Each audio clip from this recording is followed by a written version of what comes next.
Facebook, YouTube, what's up, guys? Happy Monday, June the 12th. Just got back into the office. Great day today, man. So anyway, I want to do a topic, guys, on relationship marriage. And I'm going to tell you guys why most relationships and why most marriages have issues. And I'm going to tell you guys why. So this morning, I got to the shop. I just picked up my personal car. Got new tires put on my personal car. No biggie, need some new tires. So I get to the shop. Crank the ignition, and the battery's dead. So when I boosted the battery, when I pulled out the shop, the check engine light came on, and my car wouldn't, the vehicle wouldn't go like past 5 miles an hour. I'm like, what in the world is going on? So I'm blessed that there's a mechanic shop right here on the corner. So I was able to get it to the mechanic. Long story short, it needed a new battery. The battery had just went dead because when my guy, little college kid, comes every other week and takes my trash out, and he moved the truck, but he didn't turn the car all the way off, so it basically killed the battery. So I put up a post earlier, and I told my wife about it. She said, "Oh, boo, I'm so sorry you got to spend all this money." And what immediately, when she said that, the first thing that came to my mind was how blessed I am to have the money to pay for those issues. Because there was a time, guys, you know, like a lot of us, I didn't have the funds. I didn't have the money. I had to sell stuff. God, I remember times, man, I had to sell an Xbox for $100. You know, I had to borrow money from my parents. I mean, those were just rough, tough financial times that a lot of us go through, right? And that's the first thing that came to my mind, is that I'm blessed to be able to have this money to pay for these issues with no worries. And when I put that up, somebody said, well, she should have put a couple $100s on it. And you know, and I knew the guy who said that, he was joking. But I will say this, guys, is that I'm gonna tell you why. I can speak from my experience, okay, in me and my wife's relationship and our marriage, okay. The reason why our relationship, our marriage used to be a little rocky is because we was too busy trying to keep tab, okay. We was too busy trying to compete. We was too busy trying to outdo each other. And this is why a lot of marriages and relationships don't work. And I'm going to tell you what we have found out, what works in our relationship, in our marriage, is where one person is weak, that's where the other person becomes strong, okay? This is compromising. This is understanding each other, okay? Yes, my wife is not the financial breadwinner of the house, but she is a winner of the house, playing her own roles, just like me. There are certain things that not only I don't do, but I don't want to do it because I let my wife do that. See what I'm saying? And then also vice versa. There's things that she doesn't want to do, okay, or can't do, and I do it.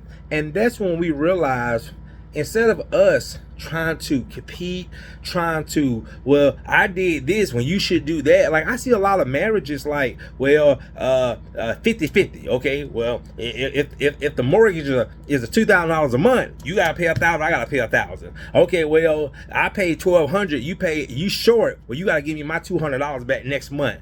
And guys, ask yourself, man, is that what marriage is really about? Keeping tab? You know, trying to make sure everything is an equal split. You know, I know a lot of us grew up that way. I know a lot of us was taught that way. But to me, that's not a true relationship. A true relationship, in my opinion, okay, everybody's different, is when one person is weak, the other person is strong, okay? And that's why I see in the last 3 to 4 years, me and my wife, our relationship is so strong. It's so beautiful because we had to stop keeping tab. We had to stop trying to compete. Who can make the most money and who could do this and who can do that, okay? You know, I will say this. If I do everything I can do to make sure that woman is happy, and if she can do everything she can do to make sure her husband is happy, guys, isn't that a beautiful thing? Isn't that a beautiful thing? You do what you can do. Make your spouse, make your whoever happy, and they make you happy. Guys, you have a beautiful, happy relationship. Now, am I saying your relationship is going to be perfect? No, it's not. Okay, there's still moments where she gets on my nerves. I get on her nerves, but that's just a real unique relationship. Okay, that's a real relationship.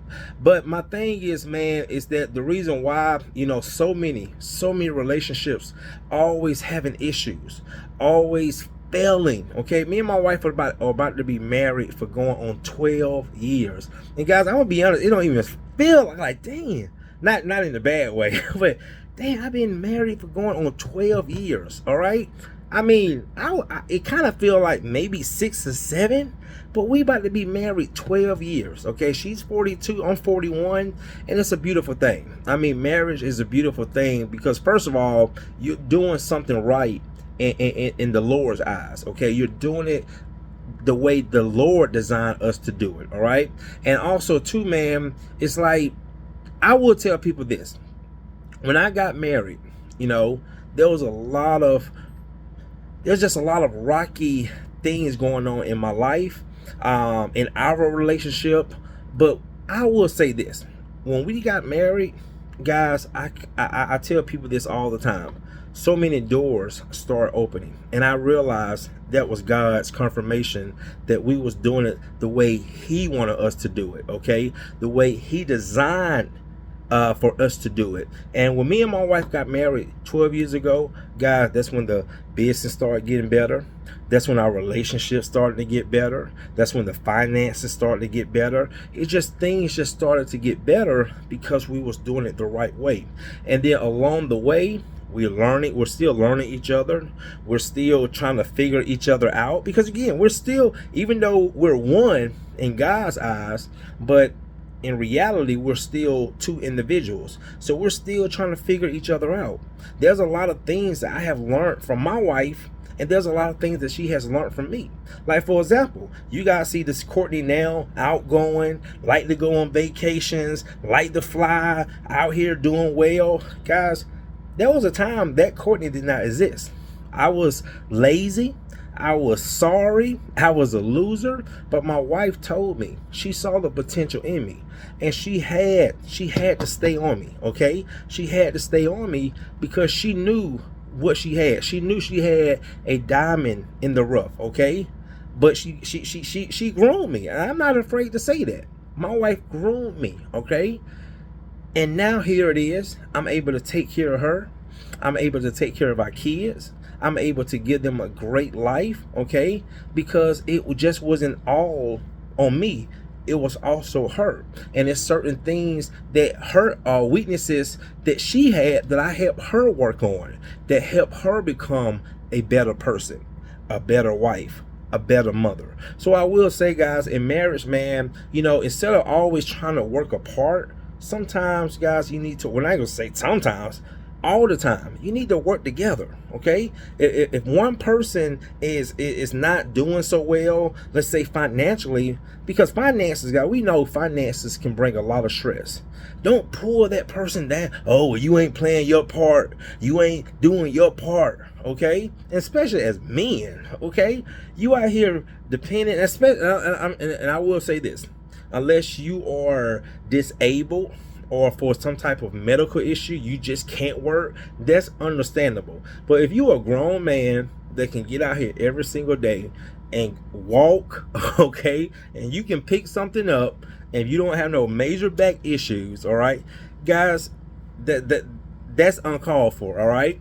But you should be pulling, at least for me, most of the load if necessary. Okay, so that's why I say with us, it's not about tit for tat. It's not about, well, I'm doing more and you not doing this. And no, guys, it's not about that. Okay, it's about one person doing the best they can, the other person doing the best they can, and we come together. And wherever she falls short, I pick up the slack. Wherever I fall short, she picks up the slack, and there's no confusion in between. And that's how a relationship should be. So I'm just saying, guys, that's how it works for us. That's how we have been doing it for years. And again, our relationship, I don't want to get on here and pretend like our relationship is perfect. our marriage is it's not, okay? We're still working on each other, all right? We're still, again, trying to figure each other out in certain, situations. But it's certain things that we do, man. We spend time together. We talk, all right? We have our little, like this weekend, like this week, we go on little date nights, spend time with each other. Talk throughout the day. If we have issues, we express our issues with each other. If one person is falling short, the other person picks that person up instead of kicking them down or making them feeling bad. It's certain things, guys. My wife, she feel bad about certain, and I tell her, don't feel bad about it. It's gonna be okay. We gonna be okay, because if I'm okay, you are gonna be okay, and vice versa. If you okay, that means I should be okay, because again, we are one. All right, guys, hopefully this video can help somebody. I'm about to get ready to head home to my wife and my kids. You guys enjoy the rest of your day. See you in the next one.